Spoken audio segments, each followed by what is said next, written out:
del artículo 58, que no puede haber renuncias, no hay presunciones en contra del trabajador que hagan presumir su renuncia.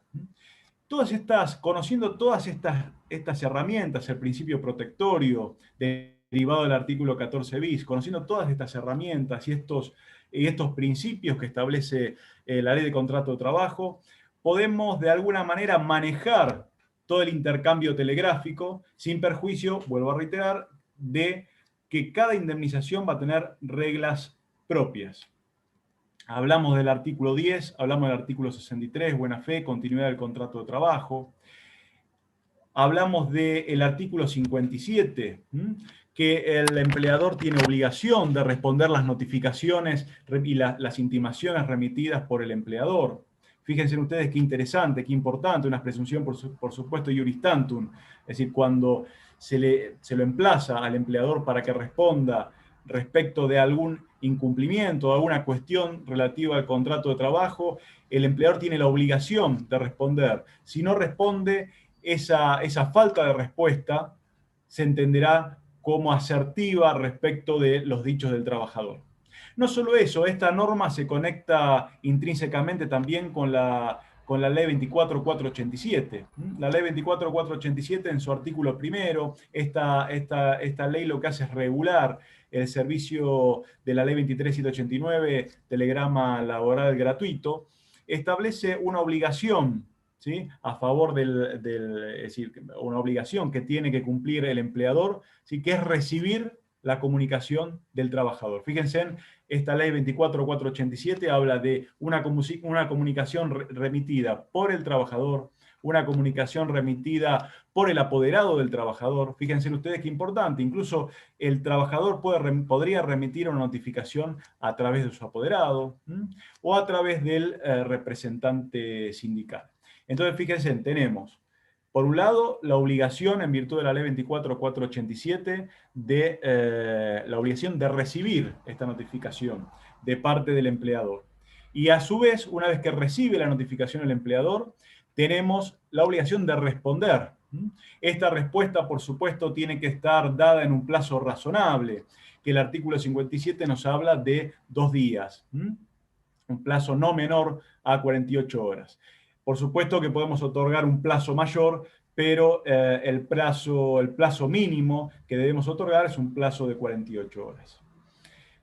Todo esto tiene una importancia fundamental al momento de responder un despido, por ejemplo, con causa, de responder una intimación en el caso de que vayan por el empleador, de responder una intimación a registrar, de responder a cualquier otro tipo de notificación. Los principios del derecho del trabajo.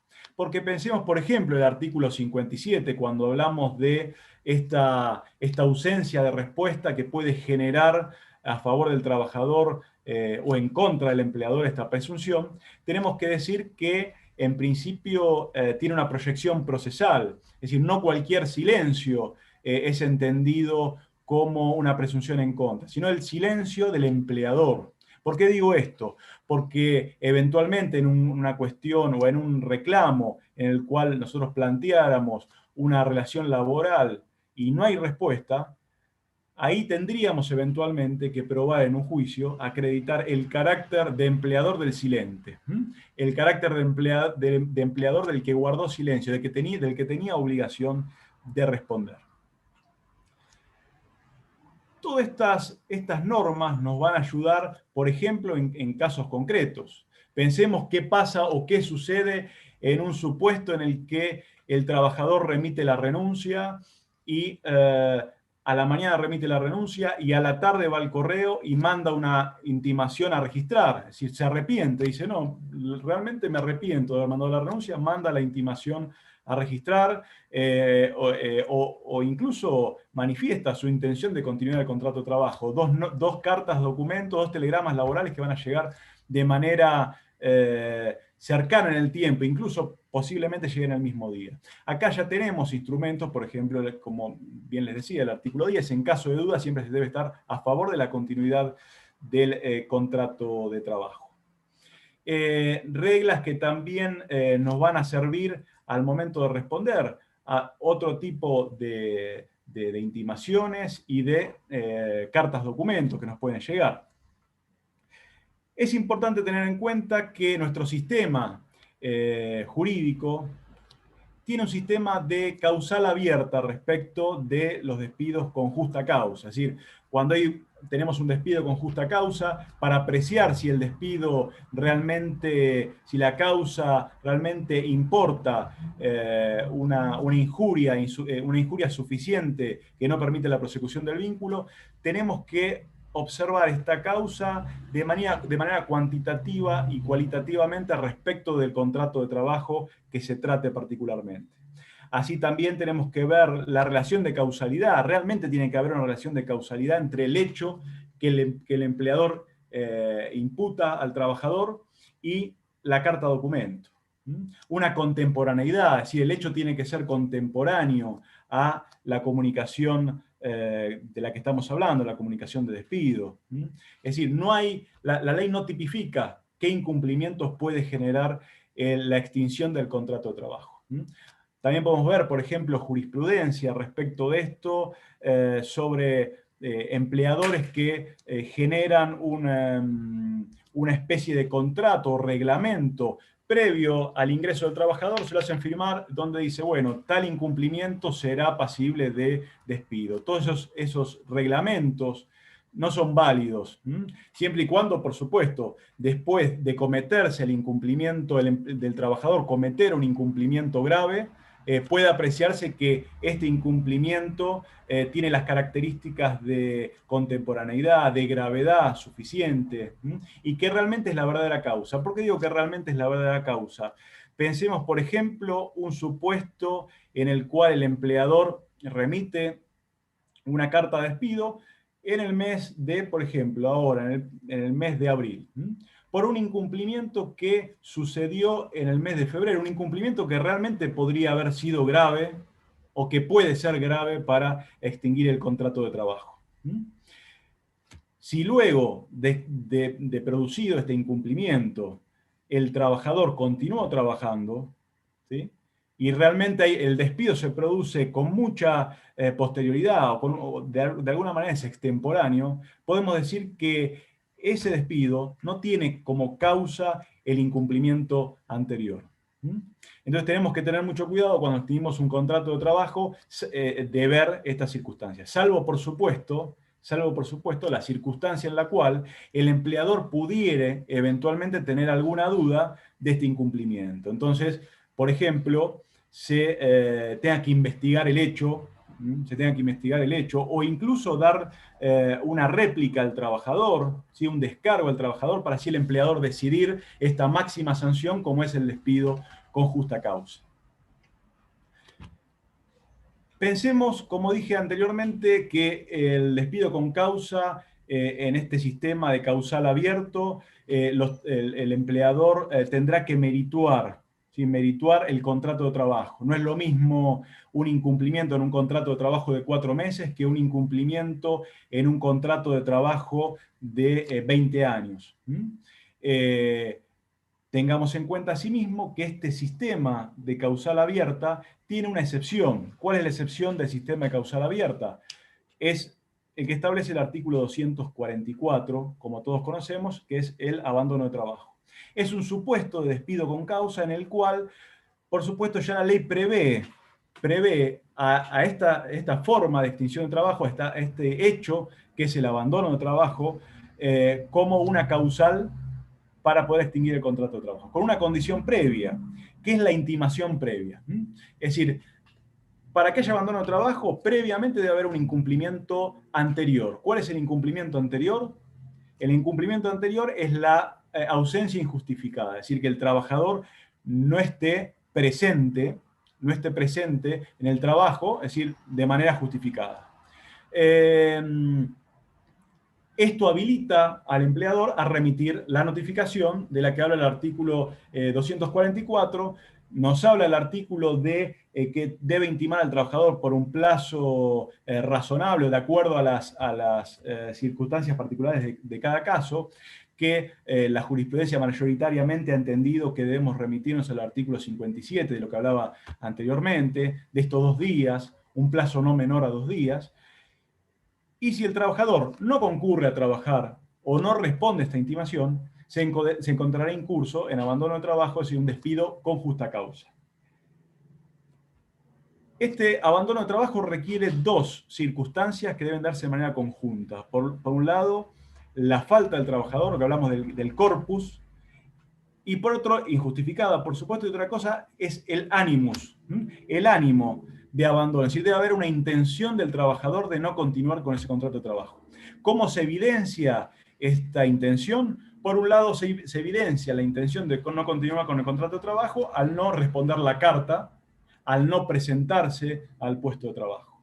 ¿Qué quiero decir con esto? Que, por ejemplo, si un trabajador no asistiera al puesto de trabajo, pero respondiese la carta manifestando que hay una deuda salarial y se encuentra haciendo uso del derecho de retención de tareas, o manifestando que se encuentra en su domicilio con alguna enfermedad, con alguna patología, es decir, y manifiesta su intención de continuar en el contrato de trabajo, cualquier despido por abandono de trabajo sería improcedente. Incluso podríamos decir que si un trabajador se encuentra con alguna enfermedad, podríamos ahí estar hablando de una circunstancia más gravosa, como por ejemplo, podríamos hablar de una acción discriminatoria.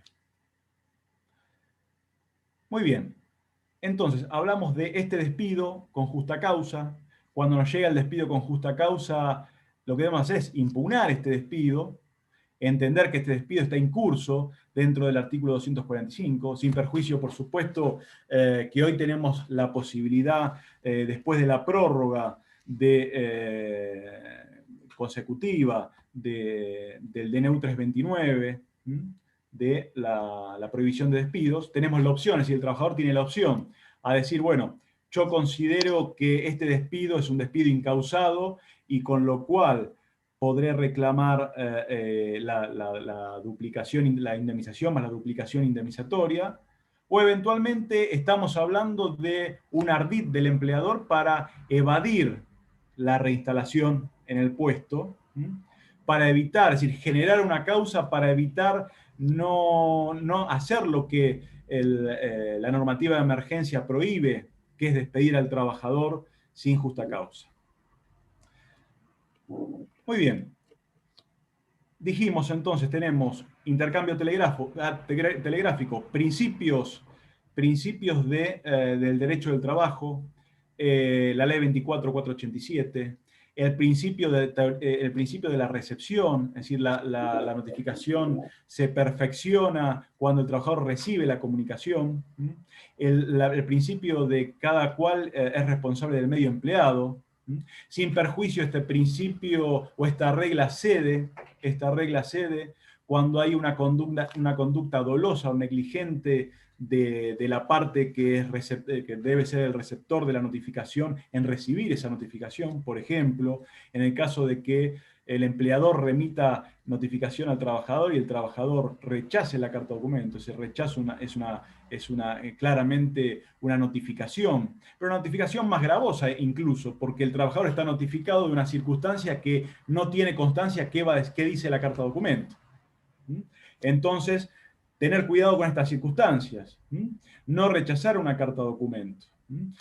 Un aviso de entrega y el trabajador, 2 avisos de entrega y el trabajador o el empleador no va a recibir la carta o el telegrama laboral. Ahí también hablamos de notificación de la comunicación. Fíjense ustedes qué importante que es el intercambio telegráfico en el devengamiento, ¿sí? O en el reclamo de estas indemnizaciones laborales. Ahora vamos ya a hablar un poco de estas indemnizaciones laborales y cada requisito particular de reclamo de las indemnizaciones laborales.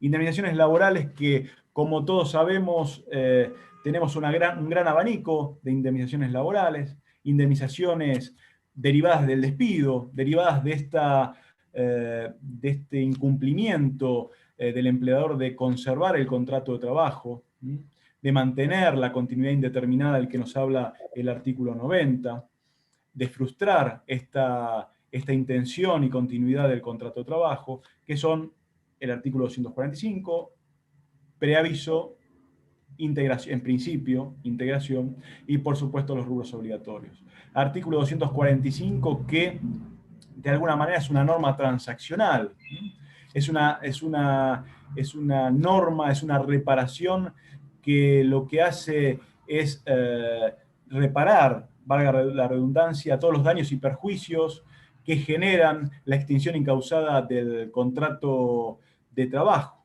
¿Y por qué digo una norma transaccional? Porque pensemos que no se le impone al trabajador la prueba de este daño que genera la extinción incausada del contrato de trabajo, pero como correlación tiene una tarifa limitada, tiene una tarifa limitada que es la que todos conocemos del artículo 245. Ahora vamos a analizar estas indemnizaciones y cómo calcular las indemnizaciones. Indemnizaciones por despido. Rubros obligatorios, rubros que vienen devengándose normalmente en el contrato de trabajo. Hablamos de aguinaldos, hablamos de días trabajados en el mes del distracto, hablamos de vacaciones. Y lo que hace la extinción del contrato de trabajo, sea cual fuese la manera de extinción del contrato de trabajo, sea un despido, sea incluso una renuncia, estos rubros obligatorios detienen su devengamiento, pues son de devengamiento continuo. Detienen el devengamiento y hacen exigible estos rubros obligatorios. Después tenemos otro grupo indemnizatorio, que son las indemnizaciones que yo llamo en el libro indemnizaciones potenciadoras de la estabilidad, o algunos la mayoría también las denomina indemnizaciones agravadas. Yo lo llamo de esta manera por la función que entiendo que tienen este grupo indemnizatorio. Hablamos de maternidad, embarazo, matrimonio, incluso el artículo 213, es decir, cuando el trabajador está cursando una licencia por enfermedad inculpable del artículo 208 y es despedido por el empleador, la indemnización del artículo 213. Todas estas indemnizaciones lo que hacen es generar un aumento de la estabilidad. Se aumenta esta estabilidad del artículo 245. Para estos supuestos particulares en los cuales la estabilidad se encuentra debilitada. ¿Por qué se encuentra debilitada? Por la circunstancia particular por la que atraviesa el trabajador, ¿sí? Que lo hace más vulnerable. La trabajadora embarazada, el trabajador y la trabajadora por matrimonio, el trabajador, como decía anteriormente, que se encuentra cursando una licencia por enfermedad inculpable. Piensen ustedes, por ejemplo, ¿qué pasa si no tuviésemos esta indemnización agravada del artículo 213, ¿sí? De la enfermedad, despido por enfermedad inculpable? Un trabajador, por ejemplo, que tiene 5 años de antigüedad, con cargas de familia, ¿sí? Tiene hasta 1 año de licencia paga. Es decir, un trabajador que se accidenta por una enfermedad inculpable podría tener que percibir, si continúa su enfermedad y le es imposible presentarse, tener 1 año de licencia paga.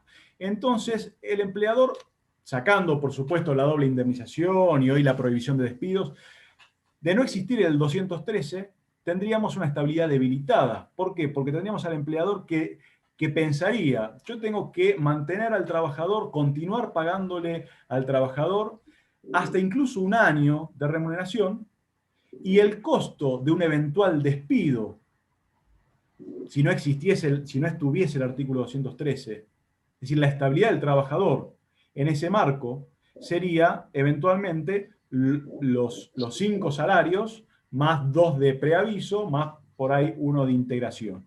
Es decir, sería más beneficioso para el empleador, económicamente hablamos, ¿no?, despedir al trabajador que continuar abonándole eventualmente una remuneración por 1 año. Entonces, ¿qué hace el artículo 213? El artículo 213 nos dice, bueno, señor, si usted eventualmente quiere despedir al trabajador, va a tener que igual pagar la licencia que le hubiese correspondido.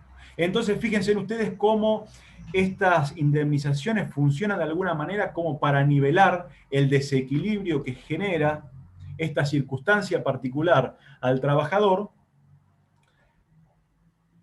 el hecho de estar embarazada, del matrimonio, de una licencia por enfermedad inculpable.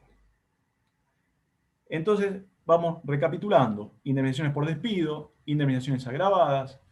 Después tenemos otro gran grupo de indemnizaciones, que en realidad no es un grupo de indemnizaciones, sino es una causales de extinción del contrato de trabajo que generan una indemnización, que es la indemnización reducida.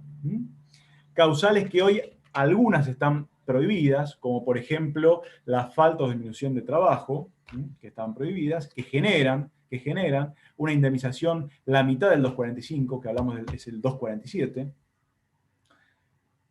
Hablamos de la muerte del trabajador, de la muerte del empleador, pero no siempre la muerte del empleador, porque recordemos que el principio es que ante la muerte del empleador el contrato de trabajo continúa. Es excepcional la extinción de contrato de trabajo por la muerte del empleador. Es decir, si la tarea es intuitive personae, por ejemplo, hablamos de un supuesto de una secretaria en un estudio contable y fallece el contador, bueno, ahí nadie continúa el contrato, estamos hablando que hay una extinción del contrato de trabajo. Pero siempre que pueda continuar, y fíjense como ustedes, como volvemos de nuevo a lo que dije al principio, el artículo 10, la continuidad del contrato de trabajo. Es decir, fíjense ustedes que hay reglas que ratifican este principio de continuidad del contrato de trabajo. Bueno, brevemente corto un cachito. Tengo un PowerPoint que igual se los voy a pasar. No lo están viendo, pero lo van a tener. En el PowerPoint están todas las fórmulas de cálculo de las indemnizaciones. Ahora vamos a ir estudiándolas. Pero se lo quería decir. Ahora, cuando vamos a las fórmulas, abro el PowerPoint. Muy bien. Entonces, fíjense ustedes esta indemnización reducida. Alguno ciertamente podría preguntar o hacerse la pregunta, pero ¿cuál es la contradicción? ¿Por qué existe esta contradicción? Esta contradicción entre el principio de ajenidad del riesgo, entre la indemnidad del trabajador y la posibilidad de que el empleador extinga el contrato de trabajo por un hecho que le es ajeno al trabajador, como un hecho fortuito, una fuerza mayor.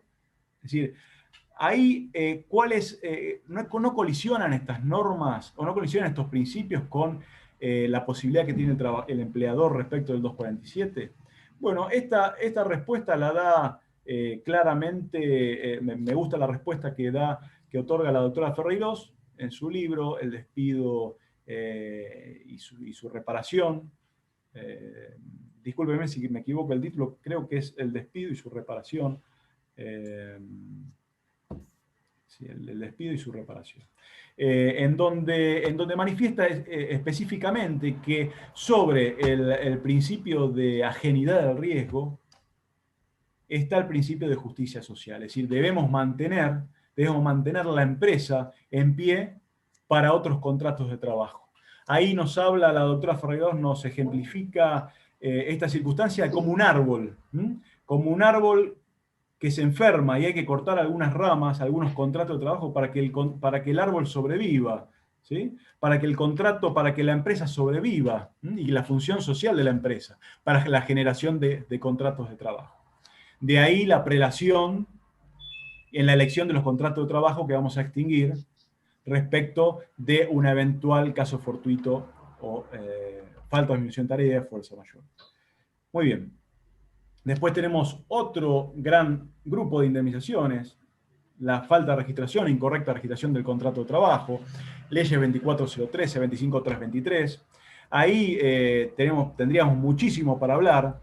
¿Qué son? Son indemnizaciones agravadas, como en algún momento las mencionó la Suprema Corte de la provincia de Buenos Aires, o son multas, como algunos mencionan, son multas, es decir, es una sanción al empleador, o realmente estamos hablando de la reparación de un daño, la reparación del daño que genera la inexistencia de registración o la incorrecta registración. Bueno, esto da para debate y hay serias posiciones al respecto. Es decir, los que hablan de multas dicen, bueno, son multas, porque si fuesen indemnizaciones no podrían sanearse, no se podrían sanear con el cumplimiento de la intimación del artículo 11 de la ley 24013. Es decir, el trabajador remite la notificación del artículo 11 de la ley 24013 y el empleador registra el contrato de trabajo no registrado. Se sanea, es decir, no hay ninguna indemnización para reclamar. Entonces, si fuese realmente que repara un daño, no podría sanearse, sino podría borrarse esta indemnización. Por otro lado, los que manifiestan, no son multas, son indemnizaciones, nos mandan a leer la ley. Incluso yo diría, vamos a leer la ley. No hay en ningún lado de la ley, no van a encontrar, si ponen Infolec, ponen la 2403 y ponen la palabra en el buscador multa, no van a encontrar que se habla de multa. En todo momento se habla de indemnización. En todo momento se habla de la indemnización. ¿Sí? Estamos hablando realmente de una indemnización.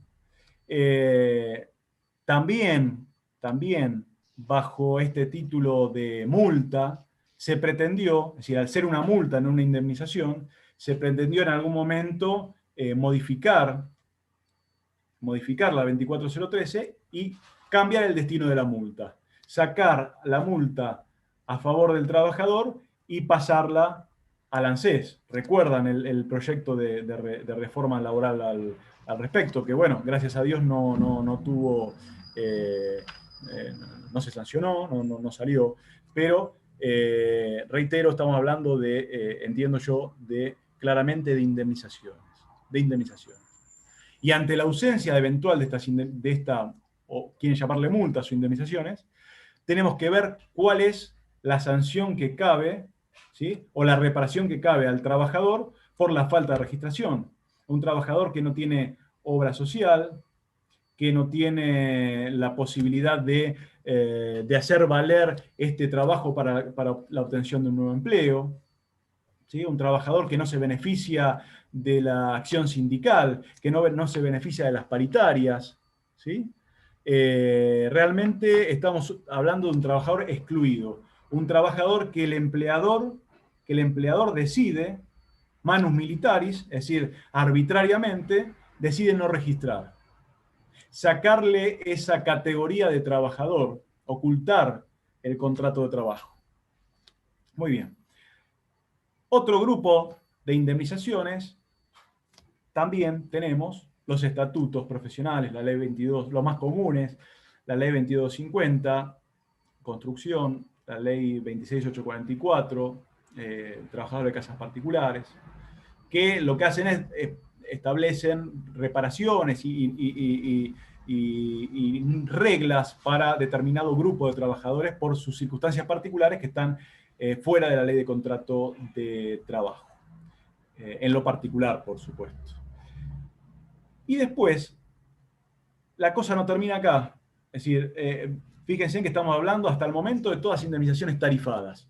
Las de la ley de contrato de trabajo, la 24013, 25323. Incluso cuando hablé del 245 dije que era la indemnización que reparaba tarifadamente todos los daños y perjuicios que produjera la extinción incausada del contrato de trabajo, con una salvedad. Con la salvedad que esta extinción del contrato de trabajo pueda generar algún hecho también reprochable más allá del contrato de trabajo, como por ejemplo los casos de moving o los casos de discriminación, los cuales serían pasibles de sanción aunque no estuviese el contrato de trabajo.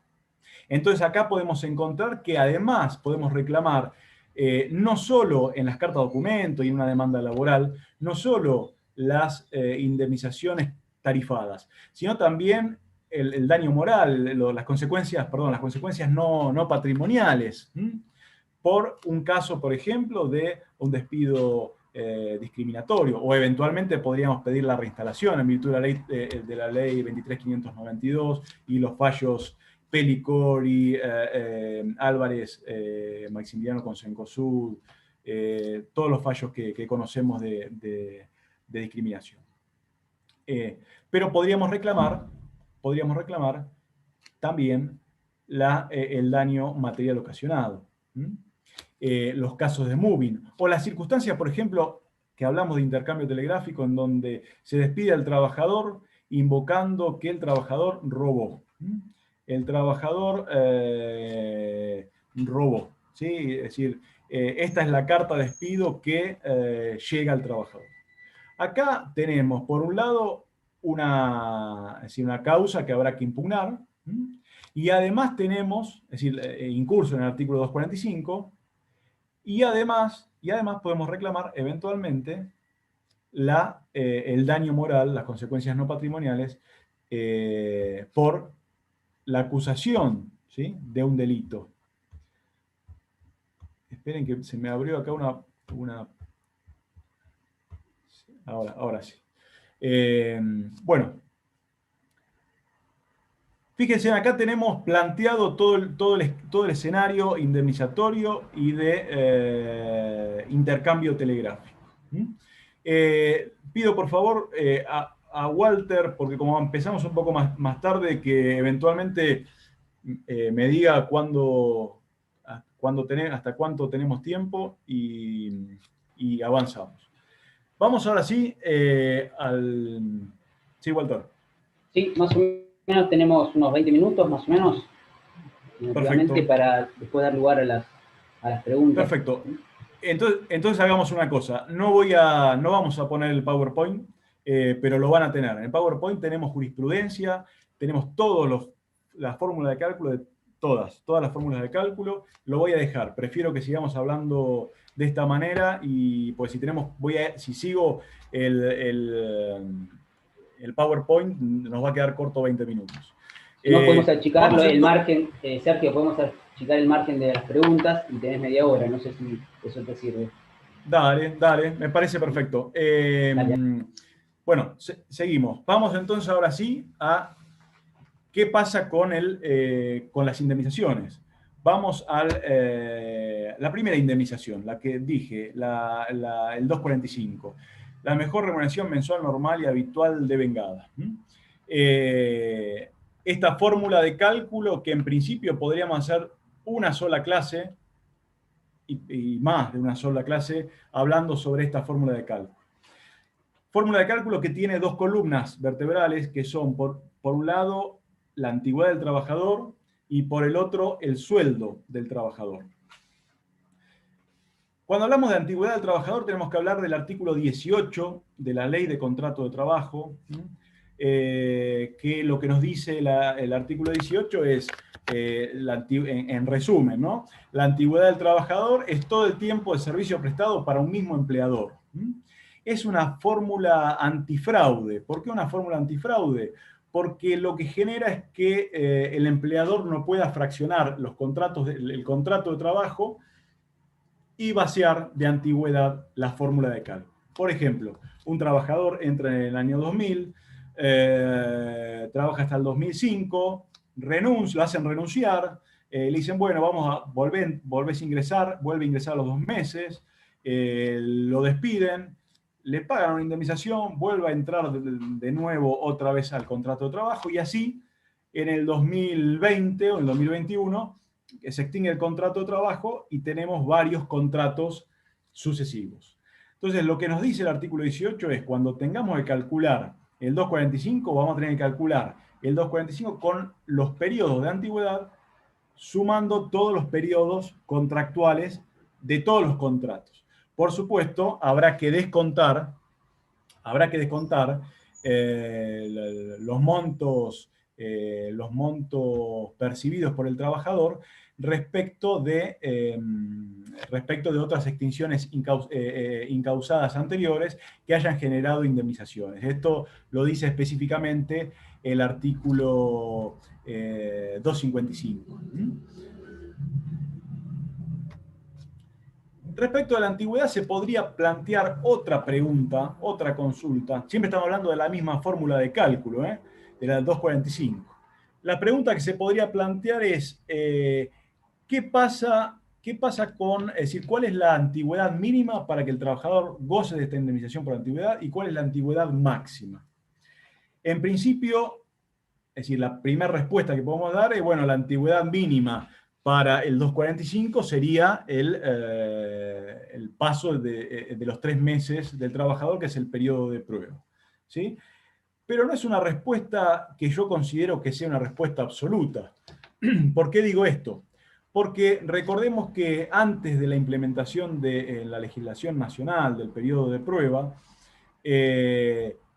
ya teníamos, es decir, ya la jurisprudencia entendía que había un periodo, es decir, no existía el periodo de prueba, pero había un periodo que denominábamos, es decir, se denominaba periodo de carencia indemnizatoria, que eran estos 3 primeros meses del contrato de trabajo.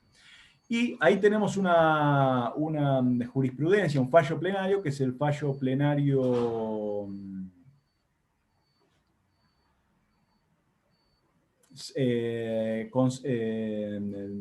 se me fue el fallo plenario, que es con SADAIC. Es un fallo plenario con SADAIC, que lo que nos dice es, de la Cámara Nacional de Operación del Trabajo, que lo que nos dice es, un contrato de trabajo con menos de 3 meses de antigüedad no puede tener indemnización.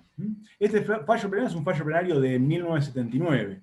Con lo cual, cuando se introduce dentro de la ley de contrato de trabajo el periodo de prueba, que tuvo varias modificaciones respecto de su tiempo, de sus plazos, etc., el periodo de prueba, el periodo de prueba lo que tiene es distintas obligaciones que debe cumplir el empleador.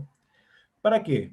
Para poder no entender que se ha renunciado a este periodo de prueba. Ejemplo, si el empleador no registra el contrato de trabajo, el artículo 92 bis de la Ley de Contrato de Trabajo dice específicamente que se entiende que el empleador ha renunciado al periodo de prueba.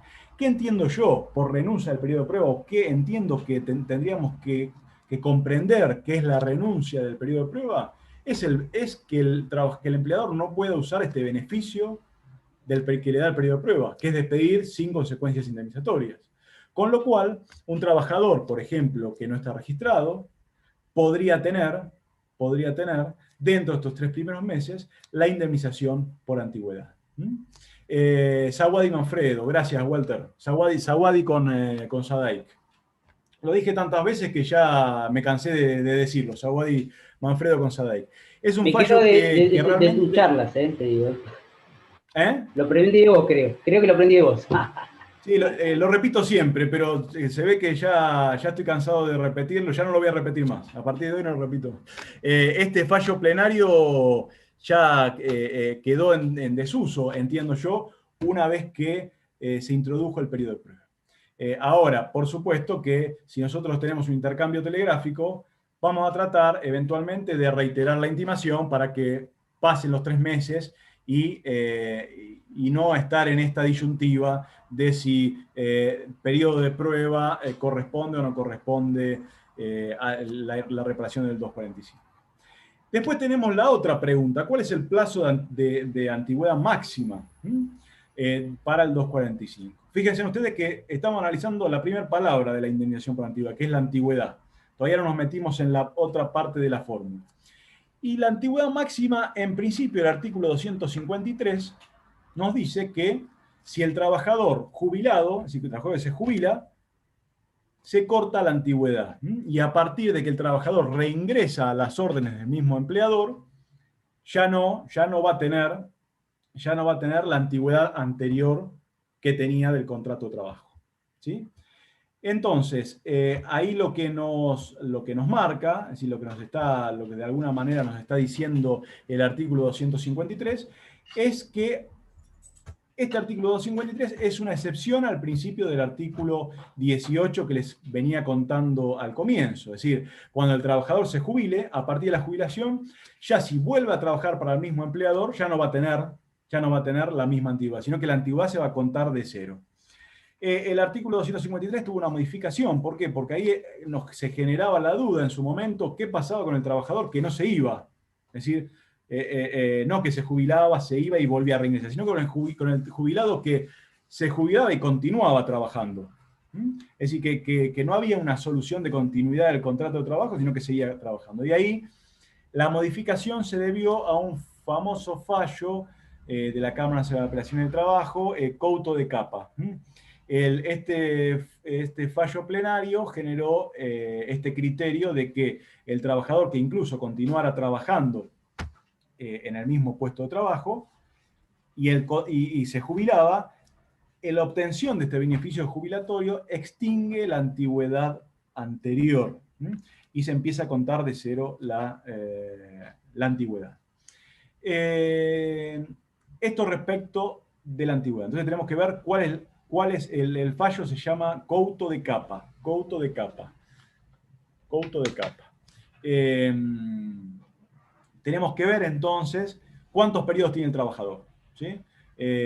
Un periodo, 2 periodos. Si tiene más de 3 meses se contarán, si tiene 1 año y 4 meses, son 2 periodos. Y así sucesivamente. Vamos ahora a la fórmula de cálculo respecto del salario. ¿Cuál es el salario?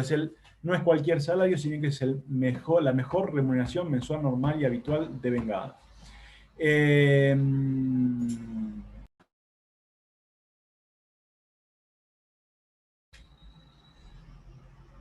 Ahora sí. Decía, la mejor remuneración mensual normal y habitual devengada. Por remuneración debemos entender a todo lo que el trabajador percibe en consecuencia del contrato de trabajo. Ahí tenemos que ir al artículo 103 de la LST, tenemos que ir al convenio 95 del artículo 1, convenio 95 de la OIT, que es todo aquello que el trabajador percibe como consecuencia del contrato de trabajo y aquello que no perciba pero que se pueda cuantificar en dinero. ¿Sí? Se le paga el celular, es decir, cualquier otro monto que pueda generar. Acá hay una pregunta, ahora vamos a las preguntas. Cualquier otro monto que se deba en virtud de consecuencia con el trabajo. Por supuesto quedan excluidos los beneficios sociales del artículo 103 bis. Ahora, cualquier remuneración, cualquier mejor remuneración debe ser la base de cálculo, no. Debe ser la mejor remuneración normal y habitual, devengada, por supuesto. Cuando hablamos de habitualidad o de la palabra habitual se refiere a la persistencia, la continuidad del rubro en el recibo de sueldo.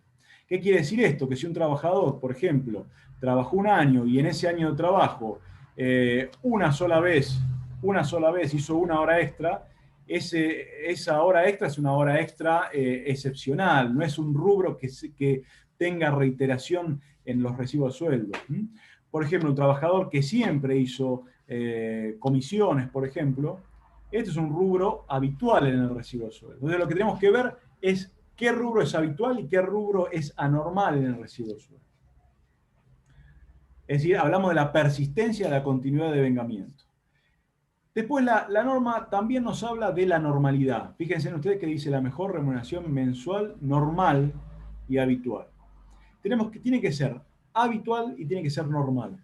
Cuando se refiere a la normalidad, se refiere en realidad ya no al devengamiento continuo, sino al monto del rubro. ¿Sí? Es decir, a que el monto del rubro tiene que ser normal en relación a los otros de la misma categoría en el recibo de sueldo. Por ejemplo, acá preguntan si el SAC se toma. Ahí vamos a esa pregunta. Por ejemplo, si tenemos un trabajador que hizo todos los meses hizo comisiones, ese rubro es habitual.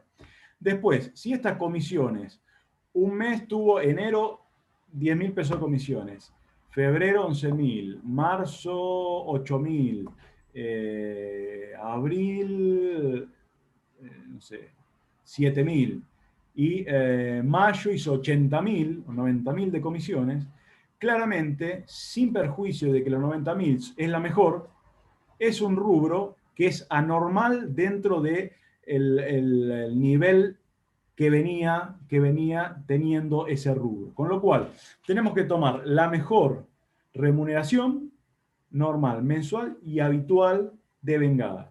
Y con esta palabra devengada, ahí ya vamos a la pregunta que hicieron si el SAC corresponde o no corresponde. Esto también generó bastante polémica. ¿Por qué? Porque pensemos que el SAC no es un rubro mensual, sino que es un rubro semestral, se percibe dos veces al año, y sin perjuicio de ello, se viene devengando día a día, mes a mes. Con lo cual, entiendo, ¿sí?, que corresponde la inclusión, la parte proporcional del SAC a la inclusión del 245. Solución contraria es a la que se arribó en la Capital Federal. Es decir, en la Capital Federal, cuando hacemos un reclamo, no podemos incluir la parte proporcional del SAC al 245. ¿Por qué? Porque tenemos el fallo plenario Tulosay, que este fallo plenario Tulosay no permite la inclusión, es decir, se sancionó a favor de la no inclusión del SAC al 245. Entre algunos de los argumentos, recuerdo uno del doctor Pirolo que lo que decía es lo siguiente. En realidad, él decía esto, que en realidad, yo no lo comparto, pero lo que explicaba es que en realidad no es que el SAC se devengue todos los días y se devengue mes a mes, sino que lo que pasa mes a mes y día a día es que se va generando el derecho a percibir el SAC al momento que lo prevé la ley. Es decir, que se devengaría en junio y en diciembre, no se devenga día a día, mes a mes. Y que en realidad los que dicen que se devenga día a día en virtud de que como se extingue el contrato de trabajo, corresponde la percepción, por ejemplo, se extingue el contrato en marzo, corresponde que se pague el SAC en la parte proporcional de marzo, dice que en realidad, en esto sí comparto, lo que va pasando es que hay un devengamiento continuo, es decir, no puede seguir generándose este derecho a la percepción. Con lo cual, indefectiblemente, como no se va a llegar a junio o a diciembre, corresponde la percepción del SAC. En síntesis, si estamos en Capital Federal, no corresponderá el SAC al 245, y si estamos en la provincia de Buenos Aires, sí, porque ya tenemos ahí la Corte de la provincia de Buenos Aires en reiterados fallos, creo que desde el 1979, que viene, la doctrina es la inclusión del SAC al 245. Creo que uno de los primeros fallos es el fallo Nuncio, que habla de esto, en la provincia de Buenos Aires. Muy bien. Terminado el 245, avanzamos, no sé cuánto me quedará, pero avanzamos un poco más con el preaviso. ¿Qué pasa con el preaviso? ¿Tenemos la misma fórmula de cálculo en el preaviso que en el 245? Bueno, en general,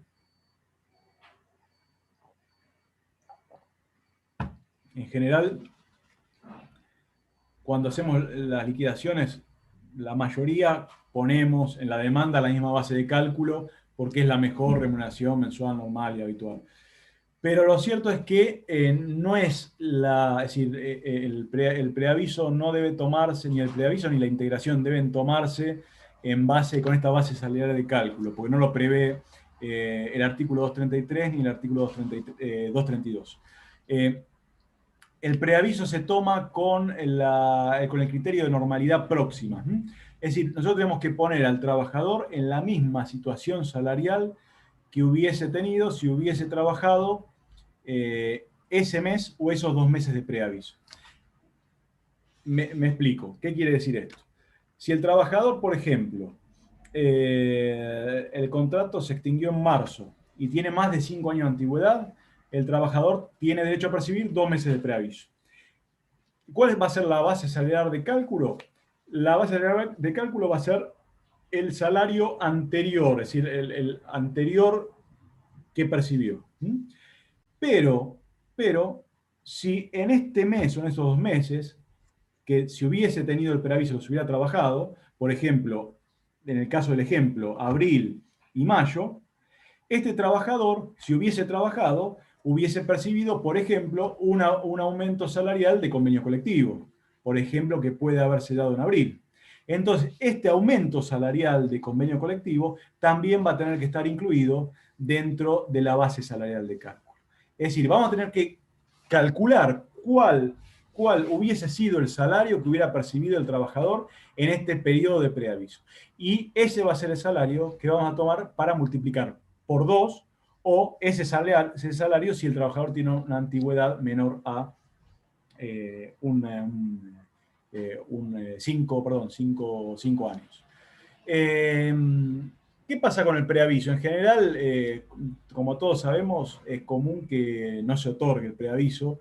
La mayoría de los empleadores, cuando extinguen el contrato de trabajo, envían la carta de extinción sin enviar el preaviso.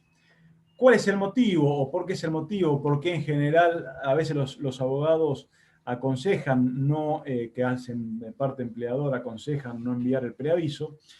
Es porque recordemos que el preaviso es un momento en el cual el contrato de trabajo se encuentra vigente y continúa vigente. Esto puede generar algún tipo de conflicto en el medio, ¿sí? Porque si el contrato de trabajo continúa vigente y sigue vigente, nada impediría que, por ejemplo, un trabajador que el empleador le remite el preaviso de 2 meses, diga, bueno, mire, yo estoy mal registrado, remito la intimación de la ley 2403. Alguno me podría plantear, bueno, pero pareciera que es una circunstancia de mala fe remitir una intimación a registrar sabiendo que el contrato se va a extinguir. No menos cierto es que si están cumplidas los requisitos, es decir, intimar por 30 días a que registre el contrato de trabajo,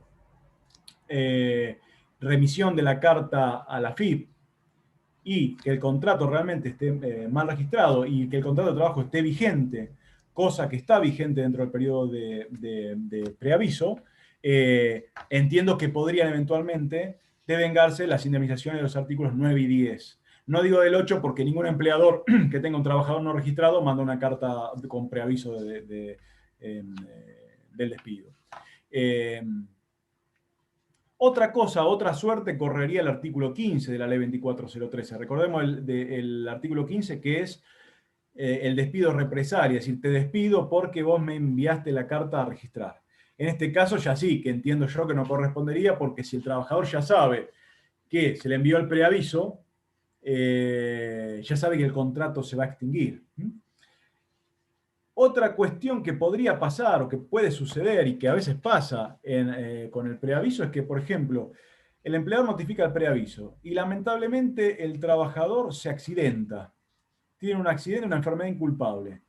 Y ahí se corta corta el preaviso y empieza la licencia por enfermedad inculpable. Entonces, fíjense ustedes, un empleador que ya tenía su extinción pronta del contrato de trabajo, tiene que continuar abonando salarios si el trabajador tiene más de 5 años de antigüedad, hasta un año de remuneración. Entonces, estos conflictos se pueden dar con el tema del preaviso, por eso es muy común que no se otorgue el preaviso.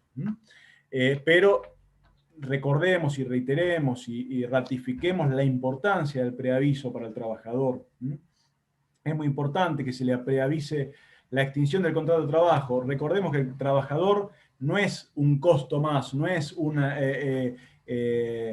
costo que puede desecharse. ¿Sí? El trabajador, es decir, depende de ese salario, el trabajador está incluido dentro de esa sociedad que se arma dentro de la empresa, con su compañero de trabajo. Es el trabajo para el dependiente, y más en esta pandemia, no solo depende hoy por una cuestión alimentaria, depende más también con la obra social. Un trabajador hoy despedido se queda sin obra social. Entonces, fíjense en la importancia hoy que tiene el trabajo y mantener el trabajo en estos tiempos. Y por supuesto, eventualmente el preaviso. Hoy el preaviso tampoco se puede dar, es decir, y no podemos dar un despido porque está prohibido por el momento la extinción del contrato de trabajo en virtud de la pandemia. Bueno, no sé si tengo 10 minutos más, me gustaría hablar. Walter, ¿tengo 10 minutos más? Sí, tenés 10 minutos más. Bueno, si tengo 10 minutos más, yo les propongo hablar de algo que en realidad tiene conexión con las indemnizaciones laborales, el intercambio telegráfico. No es algo que, es decir, que está en el PowerPoint, pero me parece interesante charlarlo, que es la posibilidad del abandono de trabajo, ¿sí? Con esta nueva resolución, la posibilidad, ahora vamos a ver si hay posibilidad o no, con esta nueva resolución, la resolución 4, una resolución conjunta del Ministerio de Trabajo y el Ministerio de Salud, que lo que hace es una resolución que está vigente o que tiene vigencia a partir del 9 de abril de este año, que lo que hace es prever el retorno a la presencialidad de aquellos trabajadores que estaban dispensados de concurrir al trabajo por estar trabajadoras embarazadas, por trabajadores que tienen más de 60 años de edad, trabajadores con patologías de riesgo, como por ejemplo cardíacos, con alguna patología incluida dentro de las patologías que determina la autoridad de aplicación. Esta resolución surge a partir del 9 de abril y lo que nos dice es lo siguiente. Se publica y queda vigente desde la publicación en el boletín oficial, dice que los trabajadores con una inoculación de la vacuna pueden, después de los 14 días de la aplicación, el empleador podrá, dice, es facultativo, podrá convocar a trabajar al trabajador. También nos dice que en el caso de trabajadores de la salud y trabajadores trabajadores de la salud que tengan un alto riesgo, como por ejemplo, no lo dice la normativa, pero infiero que se referirá a trabajadores, por ejemplo, de una unidad intensiva, de terapia intensiva, tienen que tener como mínimo las 2 dosis para poder retornar al puesto de trabajo. En principio, esta normativa, entiendo yo, que está lejana y es contraria a todo lo que venía sancionándose respecto a la normativa de emergencia. Y digo esto ¿por qué? Porque de alguna manera ponemos al trabajador en una disyuntiva. Ponemos al trabajador en la disyuntiva, porque pensemos una trabajadora embarazada con 6 meses de embarazo, con una sola dosis, que sea convocada a prestar tareas. Si realmente parece acertada la resolución. Entiendo yo que no. Escribí un artículo al respecto que lo pueden chequear, lo pueden ver en la página de la editorial García Alonso, en donde digo, lo pueden buscar ustedes mismos, en la misma página del Ministerio de Salud de la Nación, podemos encontrar en la página del Ministerio algunas respuestas a preguntas frecuentes actualizado al 21 de marzo. En la página del Ministerio de Salud se refiere que la inmunización se logra con 2 dosis de la vacuna. Primero.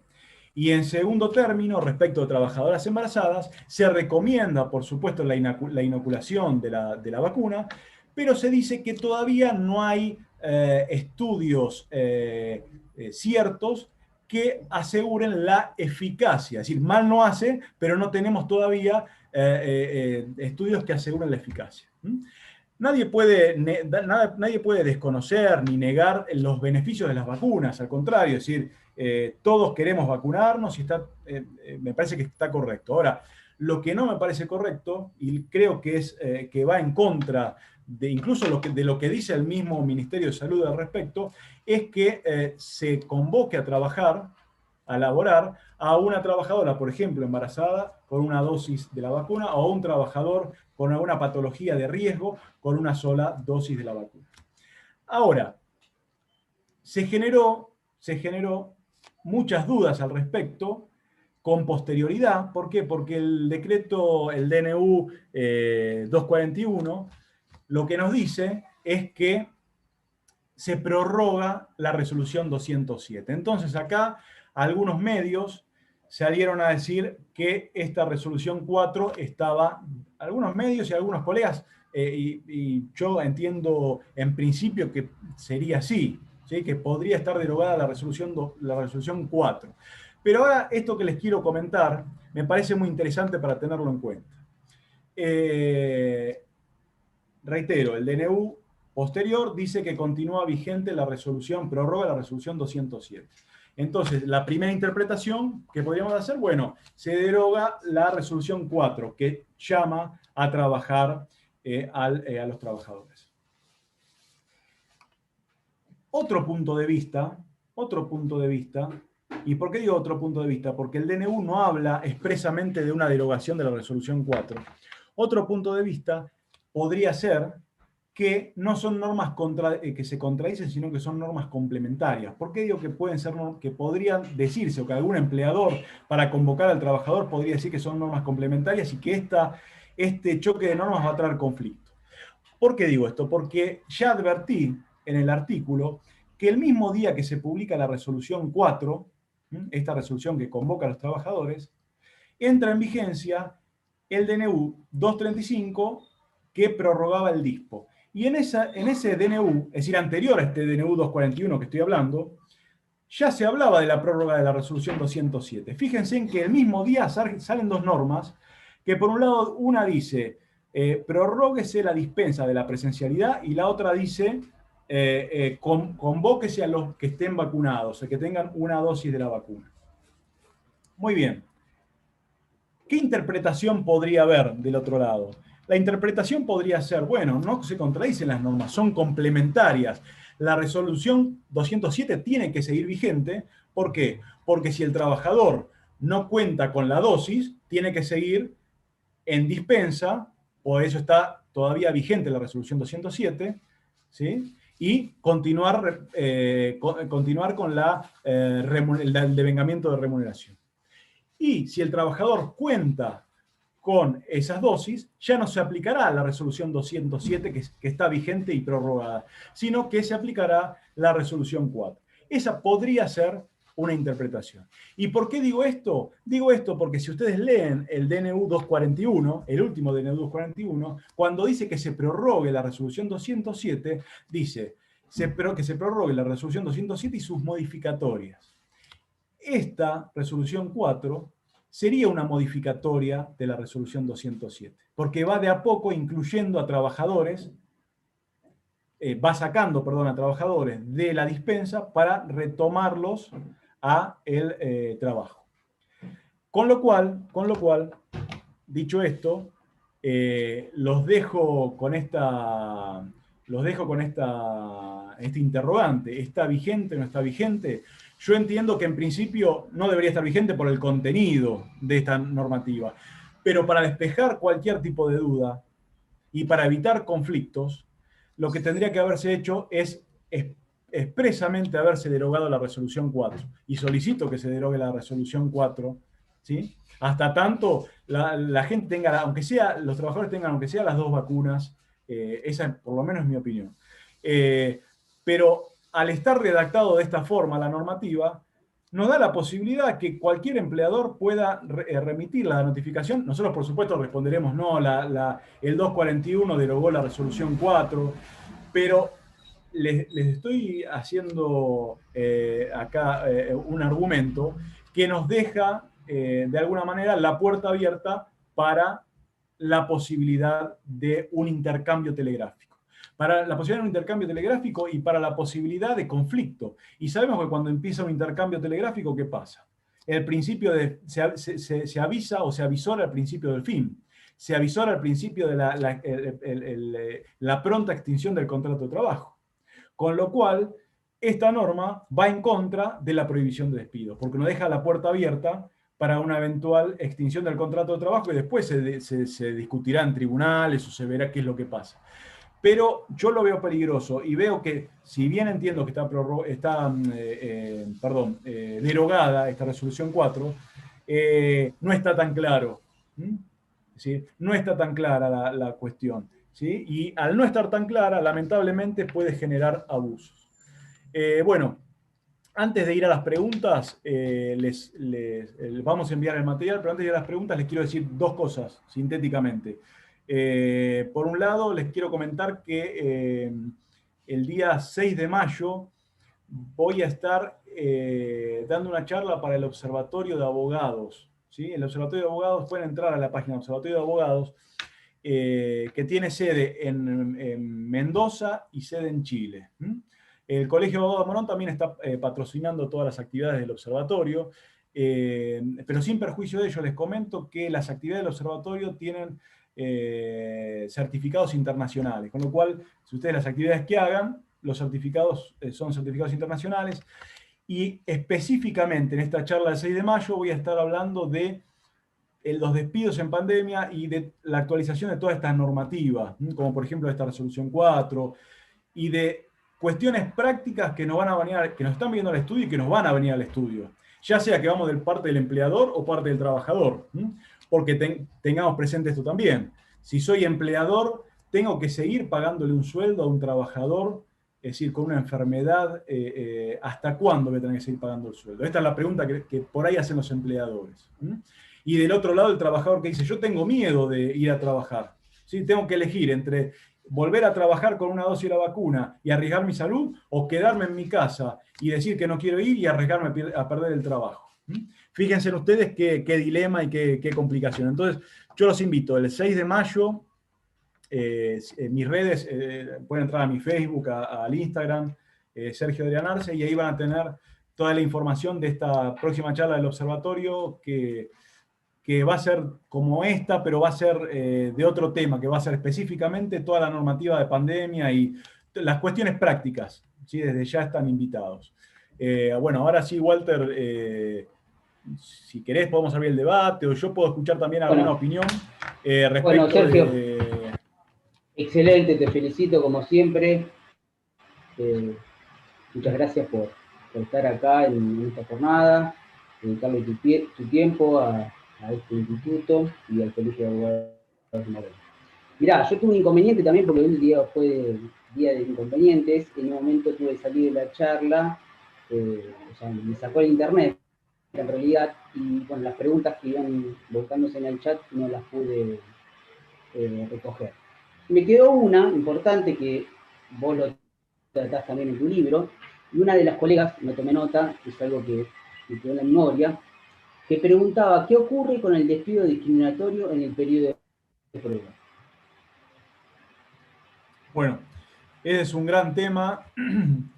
¿Por qué? Porque ahí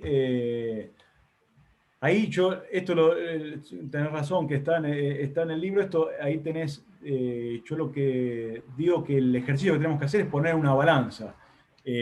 Poner una balanza el periodo de prueba y por el otro el despido discriminatorio. Las normas. Fíjense en que el periodo de prueba es un periodo. ¿Cuál es la finalidad del periodo de prueba? La finalidad del periodo de prueba es que el empleador pueda, en este periodo, ver si el trabajador sirve para el puesto, si se amolda al puesto, si es funcional al puesto de trabajo o no, y despedir sin consecuencia indemnizatoria. Fíjense que es una facultad del empleador. Una facultad incluso que va en contra del 245, que es la reparación del daño que genera la extinción incausada del contrato de trabajo. Con lo cual es una facultad excepcional. Y eso es el periodo de prueba. Y por otro lado tenemos el despido discriminatorio. El despido discriminatorio que va en contra de pactos internacionales del artículo 75, inciso 22, que están todos en el PowerPoint. Pacto Internacional de Derechos Económicos, Sociales y Culturales, Pacto San José de Costa Rica. Es decir, tenemos todo el amplio abanico de pactos internacionales que prohíben las acciones discriminatorias. Tenemos una ley nacional 23.592 que prohíbe la discriminación.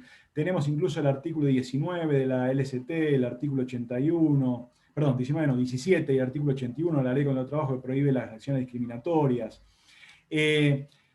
Entonces ahí yo lo que propongo es ver, observar y poner en una balanza.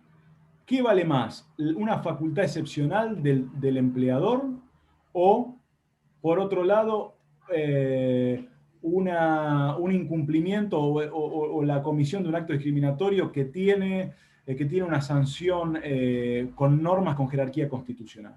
Entonces, esto hay que observarlo, hay que chequearlo, y yo creo que, por ejemplo, hay jurisprudencia del despido de la trabajadora embarazada en periodo de prueba, en donde algunos dicen, bueno, no, la presunción de que el despido se obedece a razones de maternidad-embarazo no está vigente porque el empleador tiene facultad de despedirlo sin expresión de causa.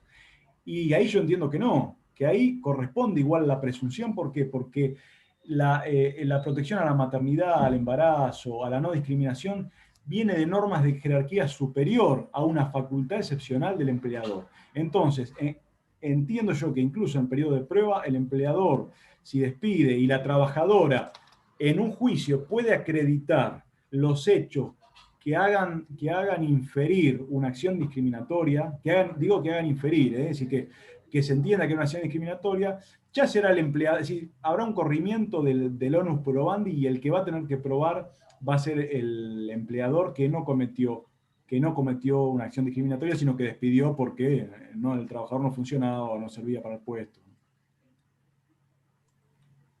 Bueno, acá hay otra pregunta. Sí, ahí te doy la palabra, Eugenio. Espérame un minuto que hago esa consulta que tengo en el chat y te doy la palabra. ¿Sí? El doctor Vila Domar dice, respecto al intercambio epistolar, si el empleador o demandado se niega a recibirla, el telegrama seguramente, ¿se entiende que fueron notificados positivamente? Sí, ahí hay que tener mucho cuidado con con los despidos por silencio. Hay que tener cuidado con a dónde voy a remitir la comunicación, porque va a estar notificado si está correctamente remitida la notificación. Si yo remití la comunicación y me equivoqué el domicilio, lamentablemente no va a quedar notificado.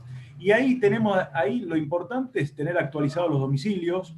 Respecto del empleador es mucho más sencillo, porque tenemos el artículo 140 respecto del recibo de sueldo, es decir, el recibo de sueldo tiene que tener específicamente la denuncia del domicilio. Entonces, enviando la notificación al recibo de sueldo o al domicilio donde el trabajador cumple su función, si no lo recibe, no lo quiere recibir, o sea cualquier circunstancia que no recibe, se entenderá que está notificado.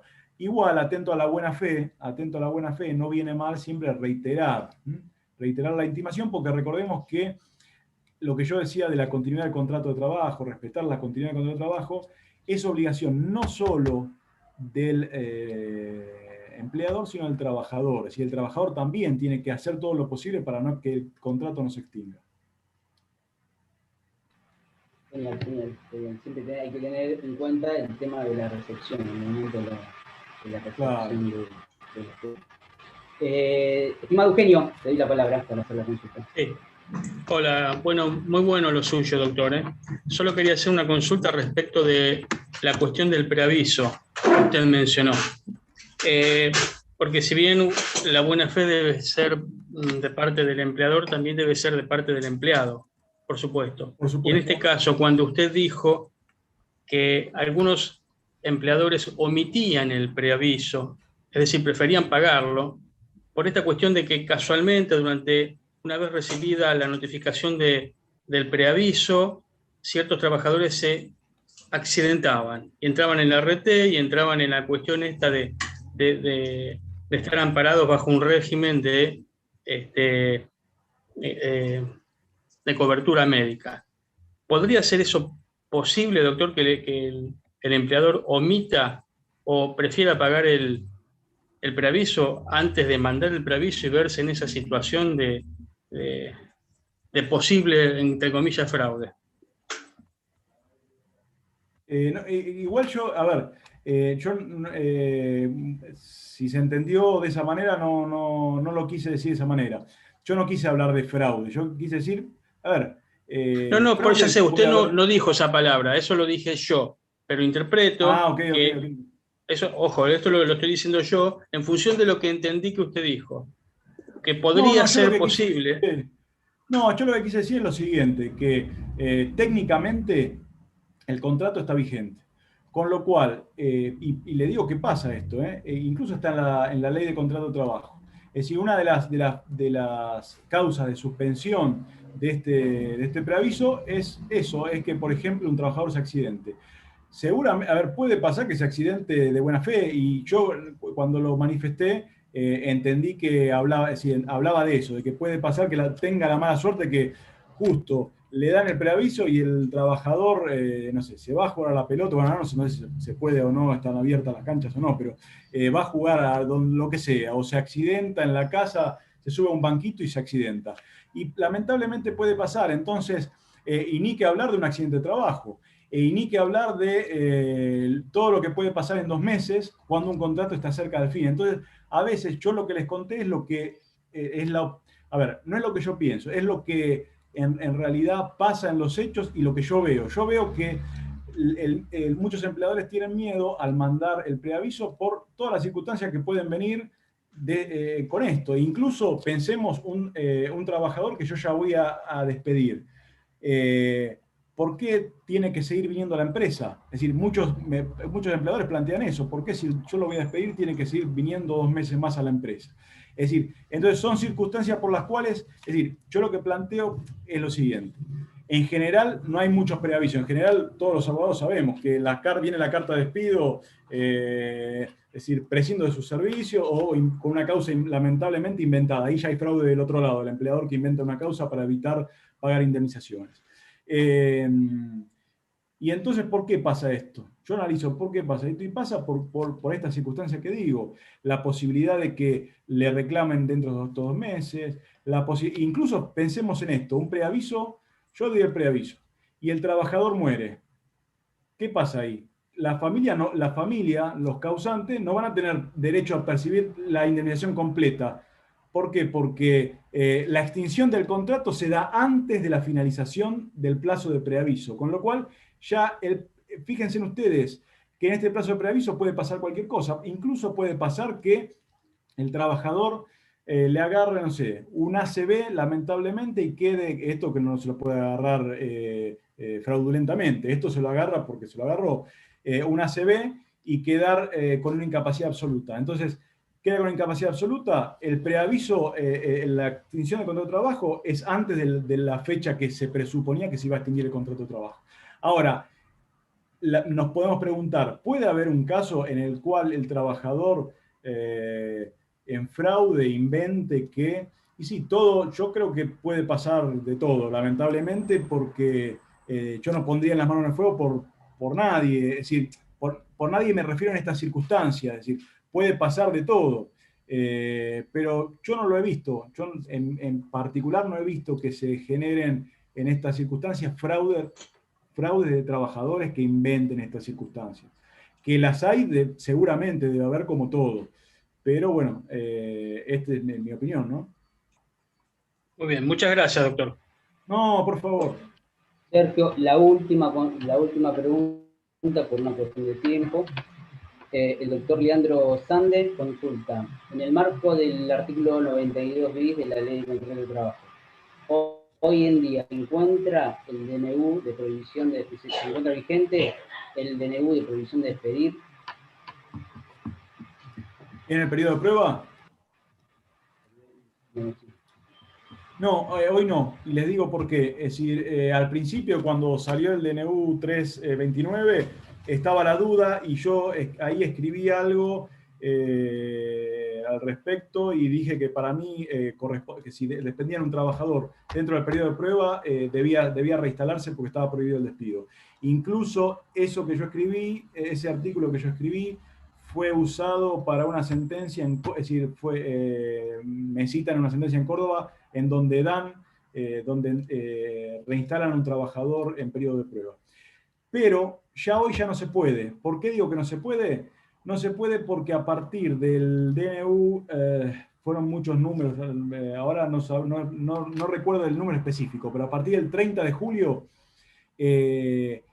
el DNU 329, esa prórroga, lo que dice es que no se aplica a contratos posteriores a ese contrato, a ese DNU. Con lo cual, a partir de esa fecha, los nuevos contratos, es decir, no se aplican. Con lo cual, un contrato empezó el 30 de julio y el empleador lo despidió el 3 de agosto, por más que estuviera en periodo de prueba, no se aplica porque el contrato no tenía la aplicación de ese DNU. Así que hoy, mediante estos DNU, se dejó sin efecto la posibilidad del periodo de prueba, de la reinstalación de un trabajador en periodo de prueba.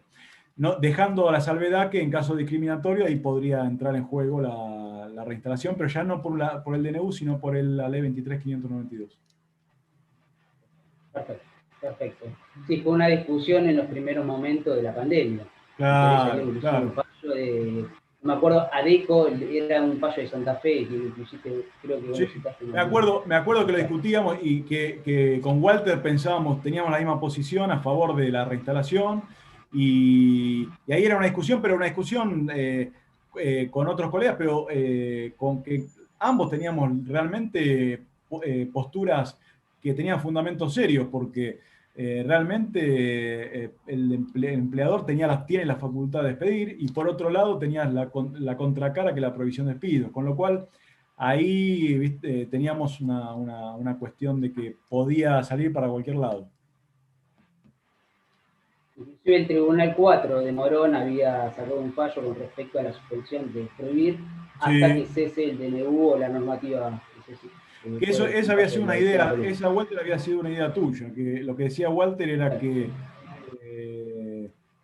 se podía, que él entendía que podía suspenderse por el momento del DNU el periodo de prueba y después, una vez que finalizara el periodo de prueba, ahí retomar. Es decir, esa era. Bueno, te estoy citando, Walter. No, está bien, no lo patenté igual, así que quedó en la reunión institucional. Bueno, un par de avisos parroquiales. Les comento que el Foro Permanente de Derecho Laboral, en donde el Colegio de Abogados de Morón es partícipe activo, va a dar 2 jornadas, el día 29 y el día 30 de abril a las 17 horas, con excelentes expositores. Se pueden anotar a través de la página del Colegio de San Isidro, que es el colegio organizador. Todos los años vamos cambiando de sede. Este año le tocó al Colegio de San Isidro. Después, por parte del Colegio de Abogados de Morón, conjuntamente con el Instituto de Contratos y el Instituto de Derecho Laboral, vamos a hacer una jornada el día 5 de mayo a las 16 horas, donde se va a hablar sobre repartidores de app y de ley, que es el tema de las plataformas, ¿no? Que va a disertar la doctora Vázquez Gabriela, que es jueza de la Cámara 2 de la Justicia Nacional del Trabajo. Y por último, tenemos un seminario de Derecho Laboral, en donde nosotros adherimos y coordinamos a ese curso. Es un curso de 9 meses para los matriculados del Colegio de Abogados de Morón, es totalmente gratuito. Y va a dar comienzo esto el día 11 de mayo y se va a dar un día a la semana, todos los martes de 18:30 a 20 horas. Así que también esta última actividad van a poder inscribirse a través de la página del Colegio de Abogados de San Isidro, que es el colegio también organizador de la charla. Así que, bueno, una cuestión de tiempo, hay varias preguntas, pero bueno, no la podemos canalizar. Cualquier cosa, están los grupos de WhatsApp de colegios, o bueno, no sé si Sergio vos pasaste tu mail. No. Bueno, cualquier cosa estamos a disposición. Una cosa más, les comento que en el PowerPoint al final están mis redes, ahí en todo caso me pueden escribir y está mi mail, me pueden escribir por cualquier consulta, pregunta, duda. Así que, y otra cosa que quería decir, agradezco, ahí estoy viendo, yo no había visto quiénes son los participantes, veo que hay gente de Córdoba, de Venado Tuerto, así que agradezco no solo a la gente del Colegio de Morón, sino a todos los otros participantes de otras jurisdicciones que estaban presentes. Genial. Bueno, damos por finalizada la charla. Le agradezco a Sergio en particular y a todos los participantes por estar presentes. Un saludo cordial a todos.